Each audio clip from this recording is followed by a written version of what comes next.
evaluación de impacto ambiental. El proceso de evaluación de impacto ambiental se inicia con un documento técnico, el estudio de impacto ambiental.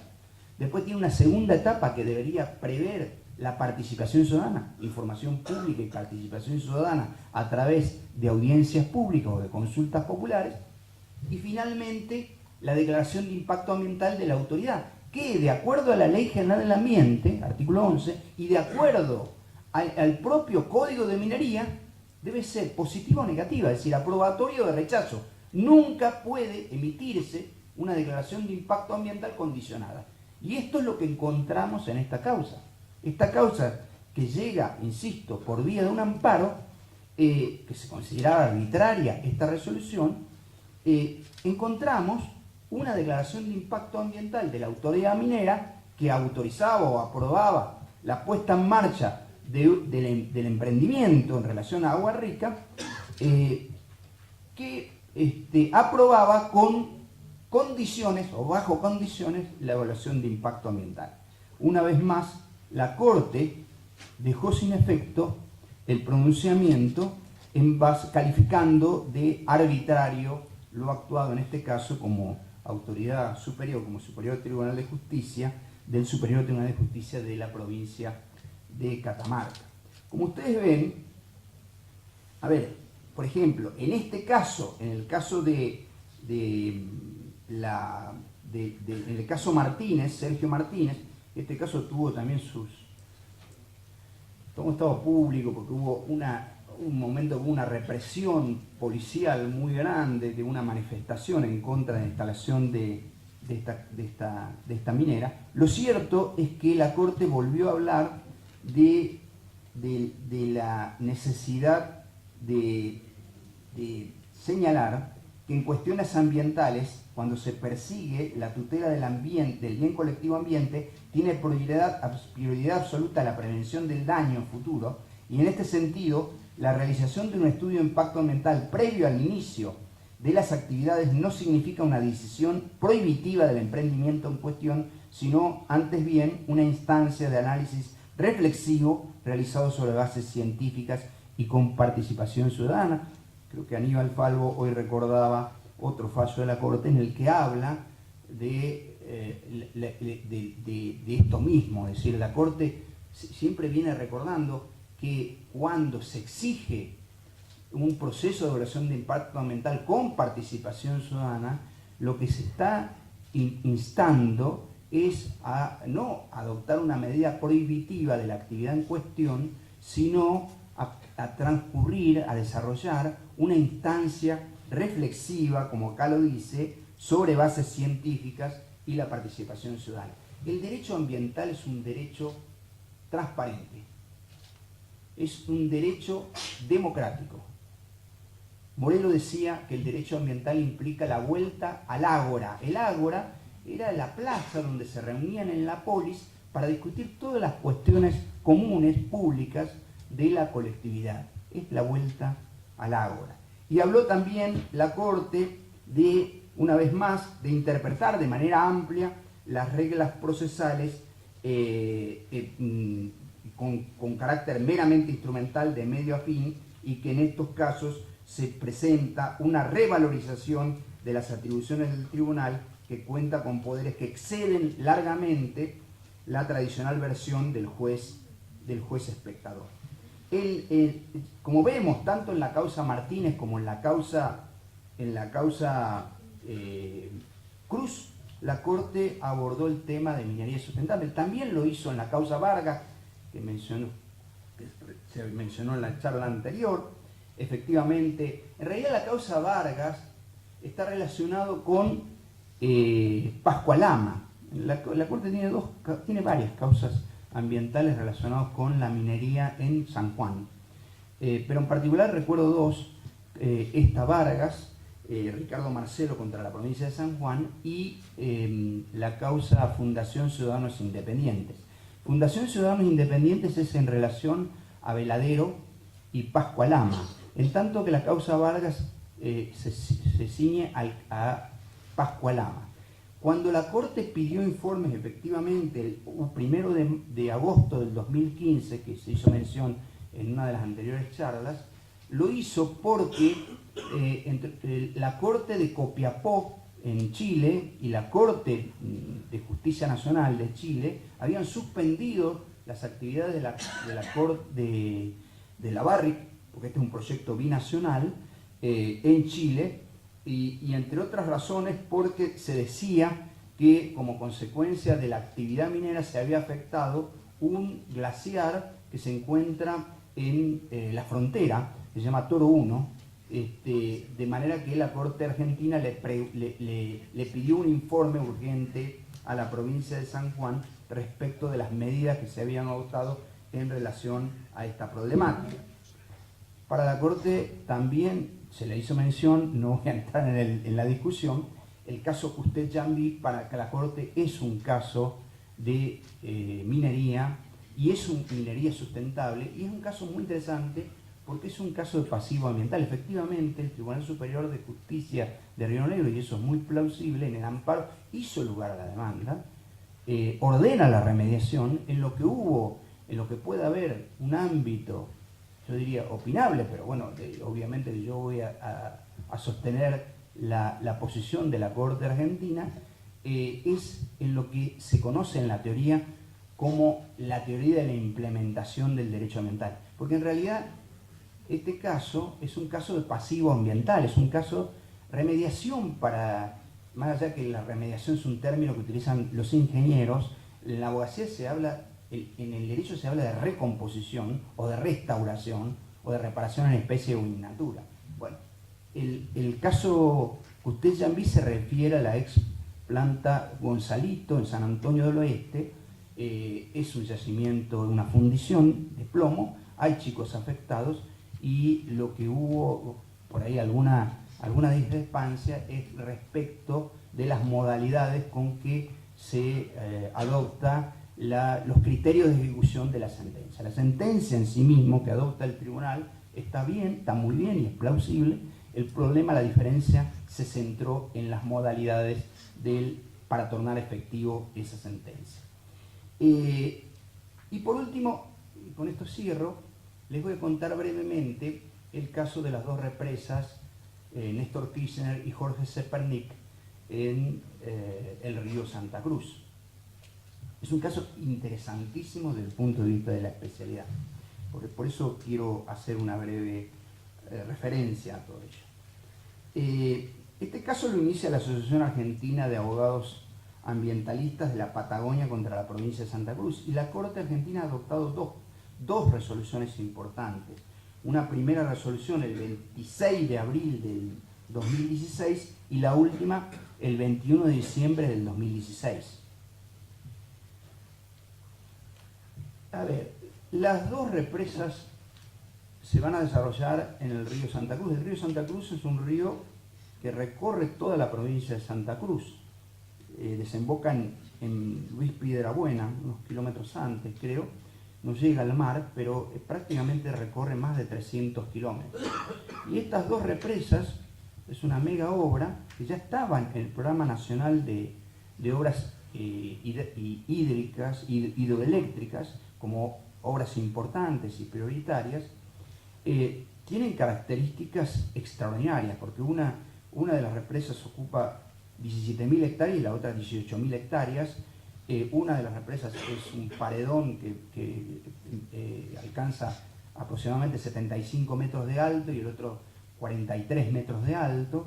Sin lugar a dudas forman parte del sistema interconectado eléctrico. Es una obra en la que se ha comprometido el gobierno nacional a nivel internacional. Hay un convenio con China, con el Banco de China, que está financiando esta obra. Es una obra cuya inversión supera los 4.500 millones de dólares. Es una obra extraordinaria. Es una obra de enorme envergadura. El reclamo judicial se suscita a partir del temor de los ambientalistas, de la ONG, que la obra llegue a afectar los glaciares, en particular el Perito Moreno y el glaciar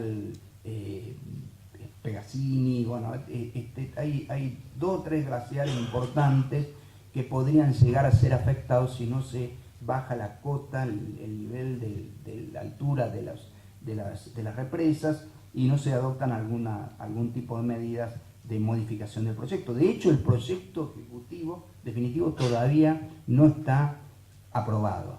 Todavía no tenemos un proyecto definitivo en relación a las represas. Y está reconocido esto por el propio Estado Nacional. ¿Qué es lo que dijo la Corte en el 26 de abril?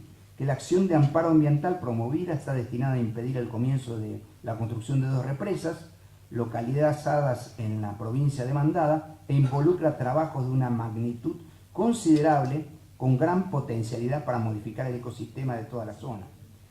Que esas consecuencias deben ser adecuadamente medidas teniendo en cuenta las alteraciones que puede producir tanto en el agua, en la flora, en la fauna, en el paisaje, como en la salud de la población actual y de las generaciones futuras. Que ello es más evidente aún si se tiene en cuenta la riqueza de la zona en la que están ubicados en cuanto a recursos naturales disponibles. En la cercanía se ubican el lago argentino, los glaciares Perito Moreno, Espegazzini y Uppsala y el Parque Nacional Los Glaciares, que constituyen bienes de un gran valor ambiental, económico y social, no solo para quienes viven en el vecindario.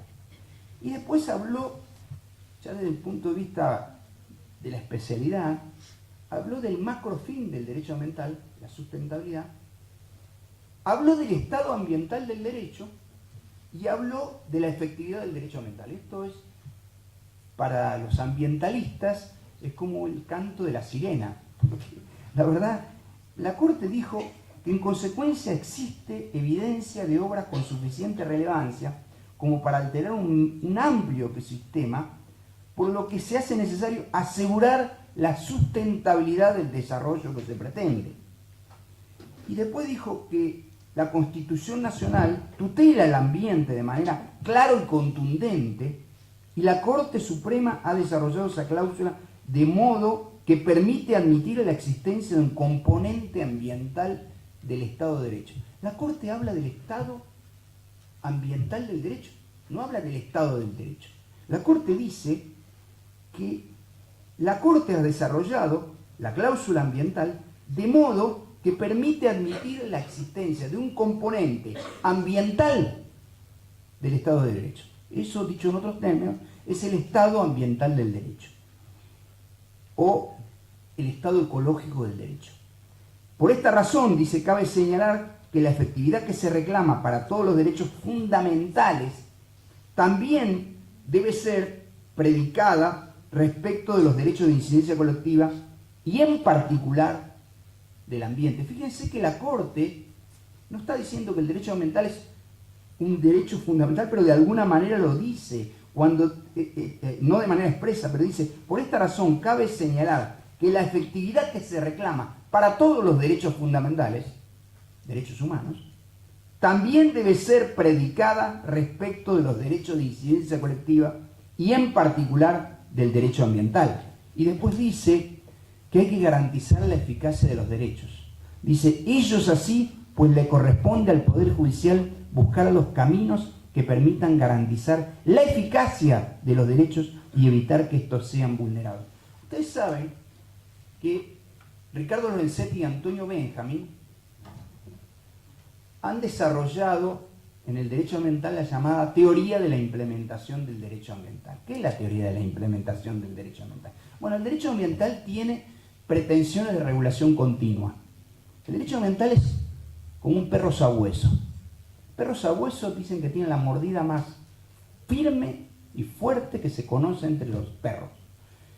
Lo pueden matar al perro que sigue mordiendo. Sigue. Bueno, cuando el derecho ambiental avanza sobre una cuestión, si no se resuelve la cuestión con los principios y las reglas del derecho ambiental, el derecho ambiental va a seguir alojado en el seno del mismo. Fíjense lo que pasó en el caso Botnia. Yo creo que probablemente el Estado Nacional llegó tarde a resolver la cuestión, porque al principio entendió que era una cuestión de derecho internacional y finalmente era una cuestión de derecho internacional ambiental. Al principio pensó que lo podía manejar Cancillería, por ahí por falta de experiencia, y no se dio cuenta que estaba alojado la cuestión ambiental dentro del reclamo de los vecinos. Y cuando las soluciones ambientales llegan tarde, no sirven. Primero porque el daño ambiental, una vez que ocurre, es un daño efectivo, un daño irreversible, y es un daño social. Y en segundo lugar, porque no existe credibilidad, ¿sí? Se pierde la credibilidad. Y en el derecho ambiental, ¿por qué es importante el principio de buena fe que aparece ahora en el Código Civil y Comercial en el artículo 9? Lean ustedes la Declaración de Río del año 1992, la declaración de la Asamblea de Naciones Unidas para el Medio Ambiente y el Desarrollo, la Declaración de Río. Lean el principio 25 y 27 y van a ver que dice que el principio de buena fe es un principio básico dentro del derecho ambiental.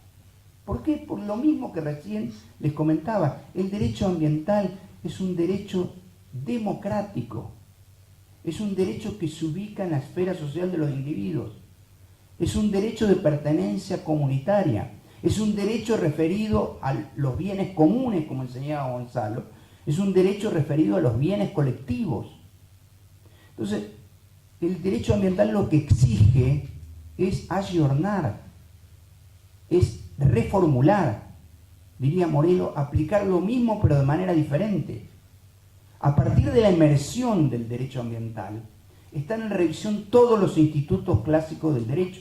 Y esto es lo que la Corte viene diciendo a través de todas estas sentencias. Fíjense que para dictar sentencias de fondo, la Corte lo que ha hecho, lo que hace, es superar lo que llaman óbices formales, requisitos formales. Porque en realidad el recurso extraordinario se abre cuando hay una sentencia definitiva. Y la mayoría de estos casos en los que la Corte se pronunció eran cautelares o eran sentencias de amparo. En ninguno de esos casos, en principio desde el punto de vista clásico, la Corte producía la apertura de la instancia extraordinaria. Y lo está haciendo ahora. Lo está haciendo porque la Corte entiende que es necesario establecer mecanismos de tutela efectiva, de naturaleza preventiva, de evitación del daño ambiental. La Corte es consciente de la importancia del derecho ambiental. Por eso, como se señaló en otra de las exposiciones, es tan importante que la Corte haya dicho en la causa Salas, en marzo del 2009, que el principio precautorio genera una obligación de previsión anticipada y extendida en cabeza de los funcionarios públicos. O que haya dicho en la Asociación Multisectorial contra la CENEA, en el voto del doctor Lorenzetti, en una causa que se rechaza por el 280, pero hay un voto propio del doctor Lorenzetti, que el principio precautorio es un principio sustantivo, es decir, un principio estructural del derecho ambiental. Y que, como lo señalará Aníbal Falvo, efectivamente la Corte de alguna manera viene construyendo estas ideas, fuerzas fundantes del derecho ambiental, del proceso colectivo ambiental, de la acción de clases, como lo señaló el doctor Lorenzetti, y de la necesidad de identificar las clases, los grupos, de la necesidad de distinguir las pretensiones, porque las pretensiones ambientales son pretensiones referidas en general al bien colectivo ambiente, de manera que son pretensiones o acciones de prevención y recomposición del daño ambiental que no debemos olvidar que tienen base constitucional. Entonces, en la causa finalmente de las represas, lo que hizo la Corte en la última resolución del 21 de diciembre del 2012 es, por un lado, adoptar una medida cautelar suspendiendo las obras, y ahora le voy a decir brevemente por qué, y por el otro lado va a declarar la incompetencia de la Corte en competencias originarias y va a asignar el caso a la competencia de la Justicia Nacional Contencioso Administrativo de la capital. ¿Por qué? La Corte pidió un informe al Estado Nacional sobre las represas. En particular le dijo, bueno, llevaron adelante el proceso de evaluación de impacto ambiental, se inició la obra, hubo participación ciudadana, 3 cosas le pidió. Cuando llegó el informe del Estado Nacional, la Corte lo que encontró es que el proceso de evaluación de impacto ambiental es, como había dicho hoy Ricardo Lorenzetti, se había realizado a través de las leyes provinciales, de la ley de la provincia de Santa Cruz, en Luis Comandante Piedrabuena. Se desarrolló un día 9 de diciembre del 2012, es un día antes que asumiera el nuevo gobierno. Parece que el proceso de participación fue muy pobre, eso al menos denunciaban las ONGs, y acá lo que estaba en cuestión es la aplicación de la ley. En realidad, esta obra es claramente una obra nacional. Esta obra que se está proyectando de las represas hidroeléctricas es de propiedad nacional, digamos, se va a llevar adelante con fondos nacionales, de manera que no hay duda que la provincia de Santa Cruz no era parte en el proceso. Por eso definitivamente la Corte declaró la incompetencia de competencias originarias y sí, en cambio, declaró la competencia de la Justicia Contencioso Administrativo Nacional, porque en realidad lo que la Corte advirtió es que en el caso debía observarse la ley 23879, que es una ley nacional de obras hidroeléctricas. Y esta ley nacional de obras hidroeléctricas exige no solamente la implementación del proceso de evaluación de impacto ambiental con participación ciudadana, sino también que el mismo se lleve adelante con la participación del Congreso Nacional. Es una ley muy especial, no ha sido reglamentada, pero es plenamente operativa, y la Corte, advertido de ese hecho, dijo, bueno, en definitiva, quien debe intervenir judicialmente es la Justicia Nacional Contencioso Administrativo, y declaró su incompetencia en relación a este tema. Yo sé que ha sido muy extenso el día de hoy y ha habido exposiciones brillantes. Yo, sinceramente, me siento tan contento con todas las exposiciones que escuché, aprendí, lo digo con toda honestidad, muchísimo de todas y cada una de las exposiciones. Quiero decir algo más y cerrar con esto. Y perdónenme que si abuso un minuto más de su confianza, ¿no? Quiero decir lo siguiente, en base a todas las exposiciones que he escuchado. Yo creo que el derecho ambiental es un derecho revolucionario, como dice Piqueretti, y a partir de la inmersión de estos derechos están en revisión todas las disciplinas clásicas del derecho, todas. El proceso y la responsabilidad. La responsabilidad deja de ser indemnizatoria, de base individualista, resarcitoria, patrimonialista, y pasa a ser anticipatoria, de evitación del daño. Y todas las piezas clave del proceso están en ebullición, en cambio, todas. La legitimación activa de oral, la carga de la prueba, la apreciación de la prueba, el rol del juez, los efectos de la sentencia, la naturaleza de las cautelares, todo esto que se expuso hoy, Carlitos Camps, Aníbal Falvo, sobre las cautelares. Y fíjense que en realidad, y con esto concluyo, además de las leyes especiales, en particular la Ley General del Ambiente, que contiene principios propios en el artículo 4 y 5, valores propios en el artículo 2, los valores jurídicos ambientales están previstos en el artículo 2 de la Ley General del Ambiente, y contiene instrumentos propios en el artículo 8, instrumentos de gestión y política ambiental, contiene normas propias en materia de daño ambiental a partir del artículo 27 y siguientes, y también una regulación incipiente del proceso colectivo ambiental. Pero ahora, a la luz del nuevo Código Civil y Comercial, lo que está en revisión y lo que vamos a tener necesariamente que modificar es la teoría de las normas, la teoría de los bienes, la teoría de los derechos, la teoría de la decisión judicial, la teoría de los sujetos. A ver, de las normas está claro. El Código Civil y Comercial, en el artículo 12 en particular, no habla solamente habla de principios y valores jurídicos. Es decir, el derecho está compuesto por reglas, es un conjunto de normas que a su vez está integrado por reglas y por principios. Y los principios son, como se dijo hoy, mandatos de optimización, hay que cumplirlo en la medida de lo posible. Ahora, los principios tienen una estructura abierta son flexibles, son maleables, y el derecho ambiental es un derecho esencialmente principista y valorista. Es un derecho eticista y solidarista. Entonces, primero, tenemos que modificar nuestra visión del derecho. El derecho no es el derecho positivo tan solo, no es el derecho opuesto, no son las reglas, no son las leyes. El derecho no se agota en las leyes. Este Código Civil y Comercial es un código del derecho privado constitucional, es un código del neoconstitucionalismo. Los casos, como hoy enseñaba Pablo Lorenzetti, este código es un código casuístico, los casos van a ser resueltos conforme a las leyes que resulten aplicables, pero todo ello conforme a la Constitución y a los principios de los tratados de derechos humanos. Cuando dice conforme a la Constitución, lo que dice es que hay que tener en cuenta los principios y los valores constitucionales. El juez va a tener que realizar un juicio de ponderación, no le alcanza con el juicio de subsunción, con lo cual va a cambiar la teoría de la decisión judicial. A partir del nuevo Código Civil y Comercial aparece un nuevo diseño de juez, y el juez ambiental es un juez activo, un juez de responsabilidad social, un juez de protección de hogaño. Entonces, tenemos que cambiar nuestra visión del derecho. El derecho está compuesto por reglas, por leyes y por principios.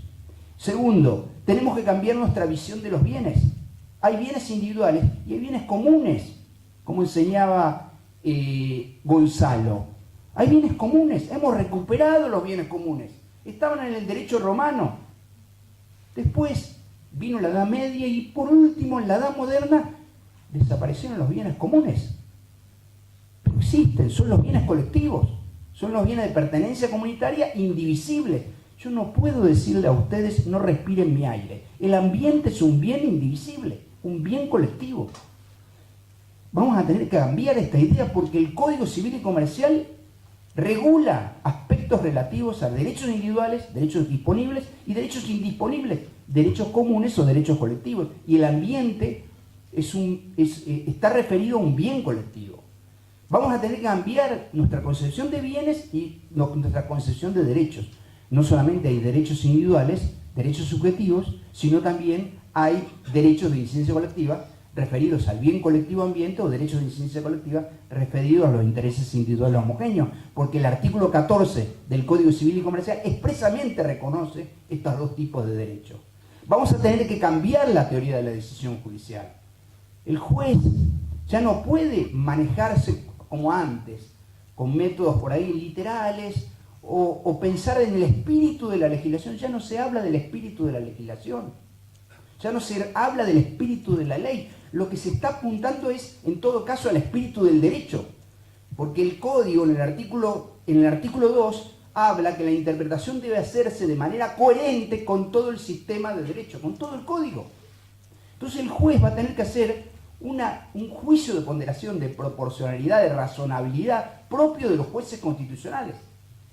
Los jueces de primera instancia, los jueces ordinarios, van a tener que realizar un laboreo intenso en materia de principios y valores. Y el derecho ambiental es un derecho principista y valorista.